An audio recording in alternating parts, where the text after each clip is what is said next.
Bakının üstü kimi elə altı da tıxacdır. Demək olar ki, ortalama hər bir sürücü gününün 3-4 saatını tıxacda keçirməli olur. Arada imkan tapıb özünə vaxt ayırıb ticarət mərkəzlərinə ya dincəlməyə, ya da hər hansı bir işini görməyə gedirsənsə, artıq orada da tıxaca düşüb əsəblərini tarıma çəkməli olursan. Mənzərə 28 Mall ticarət mərkəzinin dayanacağıdır. Video göndərən vətəndaş deyir ki, 1 saatdan çoxdur ki, qapalı məkandan çıxa bilmirlər. Cavabdeh şəxslər isə maraqlanmır. Həqiqətən də acınacaqlı durumdur. Görəsən Bakının probka xəstəliyi nə vaxt sağalacaq? Bu gedişlə heç vaxt.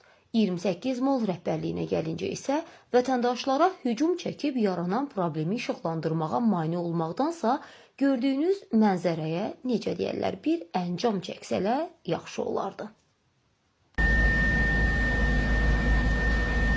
28 Mall'un parkovkasıdır. Çox acınacaqlı bir vəziyyətdir. Təxminən 1 saata yaxındır ki, burada dayanmışıq, hərəkət yoxdur. Rəhbərlik də bu arada tədbir görmür. Çox acınacaqlı bir vəziyyətdir.